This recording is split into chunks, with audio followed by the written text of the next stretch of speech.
because we set up an accounting committee which would have oversight, which consists of Linda and other individuals, as well as Herman Davis and myself and Javetta and who else? Is that who name? Right, and so we have the review and the communication with Ted from the firm called Salvador. And so they had said they would do the scope of the services that we wanted were far beyond what they could do for pro bono. But they're going to list what they can do for pro bono, and we're going to have to, and as was indicated by Judge Rhodes, that today in the day meeting, we're going to have to raise money to do that, to complete it. My concern is this: even though you said that they have been vetted, we know and understand that Judge Rhodes worked for the state of Michigan, which is now. And given the history of the state of Michigan with the board, with the city of Detroit, what makes us think that anyone that Judge Rhodes or anyone else would pick would derive at an outcome that's favorable to this board? I'm just asking a question. Based on I'm going to refer to, first, I'm going to ask the attorney, Blakely, and the accountant. Okay, the RFP went out, sole source said nothing has been accepted. When you put a request for proposal out, you get a response. Then the board decides, do we want them? They had not made a decision. Now, if they limit their scope, we take the RFP and give it to more than one person. That was what Mr. Charles Moore was going to talk about. So nothing has been accepted. The only thing, you can write up what you want, people can respond. They were going to respond, I'm not sure if they did or not. Now, if they responded saying, we can only do so much, and then the board, the elected board says, we don't want them, nothing has, an RFP is not a contract. It is a request to see if you possess what they want you to do. So nothing has been approved, they're just searching around. Judge Rhodes made a recommendation, and Mr. Davis had other recommendations. If you know somebody, so basically, once they come back, then it would go out to more people. That's left up to the board, the elected board, to decide, do they want more people involved? And the only reason why they sent it to Judge Rhodes, because as emergency manager, he's the only one that can approve somebody looking at the records. And yes, we look to see if there's a conflict. That's why we set up a oversight board of people who would say, here, we want to look at that. They would report to the board. They wouldn't report to Judge Rhodes. That's a conflict of interest. I understand. I'm only saying, I only asked the question. If the state of Michigan has not been favorable to us in all these years, what makes us think that the state of Michigan will be favorable to us? The state of Michigan, your emergency manager reports to the state of Michigan. They're not going to approve it because they're the ones making the decisions. Unless you get an independent, then you're not going to get the right opinion. The state of Michigan's not going to. Thank you. You missed my question. I don't know, but the question is, state of Michigan controls, they've seen everything that they can't pick an audit for you because they know what's going on. You have to pick someone. You have to be independent. Yeah, but I think, yeah, go ahead, I'm sorry. That wasn't her question. At President Davis's request, I did what I would characterize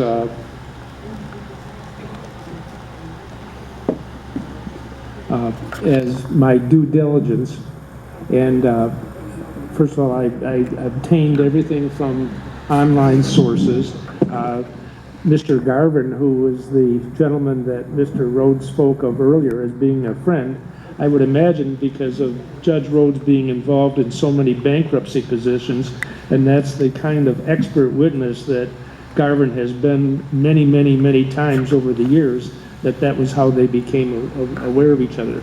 But his record is pretty clean. He had more than $250,000 of political contributions in the state of Delaware, all to Democrats. He has donated $25,000 to Gabby Gifford's foundation. She's the congressperson who was shot by the lunatic in Arizona and is permanently paralyzed. His wife is on several national women's boards that are advocates for women's health. And she is, you know, I'm partial to it because they're both undergraduate degrees, both he and his wife, is in music, which seems to me to suggest a less than, not the typical Republican type of orientation that one would expect. So I felt as though that I could recommend that he would appear to be unbiased, particularly with him being 100% for Democrats. Chair recognizes Vice President Hawkins. I don't want to misspeak, but we're putting it in a context that Mr. Rhodes found an auditing firm for us, and that's not accurate. They're friends, so it was a discussion. This person volunteered their services, and then Judge Rhodes passed it on to us, indicating that, well, maybe the board could use you.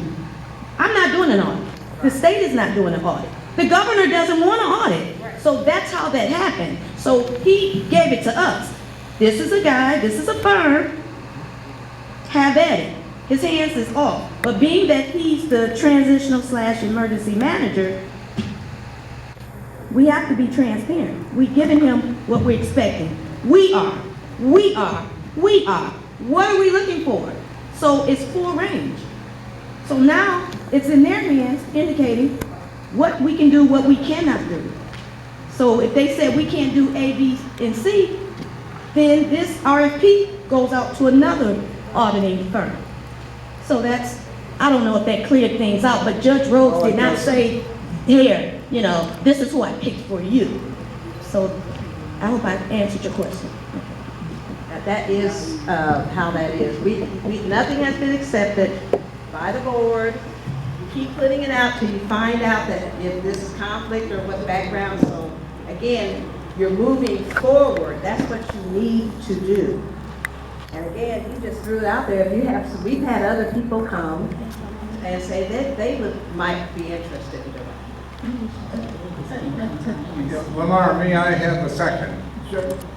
Okay, we got a $3.5 billion debt. It was corruptly done. I just asked her, do you know how to assess architectural work and construction? And she said no. I would venture that very few accountants really know how to do that, but I'm an architect and I know about construction and I know about what's been going on here, and I'd be willing to help. That's why you're a part of the team, remember? Yeah. Right. Okay, so put me on the You're here. accounting team. You're on the team. Okay, the accounting team. You're on the accounting team. Okay, because I want to see those construction documents, and I want to see all that stuff pulled together. And if they don't pull it together, they're just jaw-jacking and oozing you guys. Right. Thank you. Again, the oversight committee was open to anybody that wants to be on it, but you have to bring the documents. We can't have somebody coming in hooping and hollering, I think. If you know that this is what you think, provide the documents, because that's a lot of work. We have to ask for So provide the, yeah. We have to ask Helen for Moore did provide, there's been people sending documents, source documents that we can look at and give to whoever comes and does the audit. You can't expect them to think, well, I think something happened down the street, and they're supposed to look at it. If you think it happened down the street, get proper documentation and give it to. So we're still trying to gather up stuff and see who is in a position to do. I'm not doing the audit, so he's wrong about that.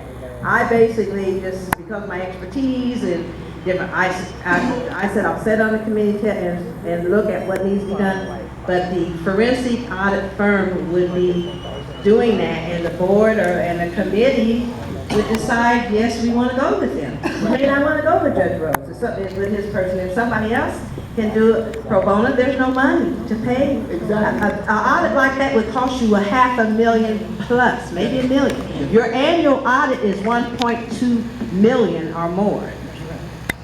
So so basically, if you got somebody that, it's best to see what you can do versus not doing anything. Agreed. Other questions? Right here. Yeah, I've been. Any other questions? Oh, This is off the. we didn't swear in our officers, we just went in because we were in the disrupted. So we're gonna ask you to, if you could go on your thing and get, and swear us in, you act as, the person that swears in ceremony, the new members, the new officers.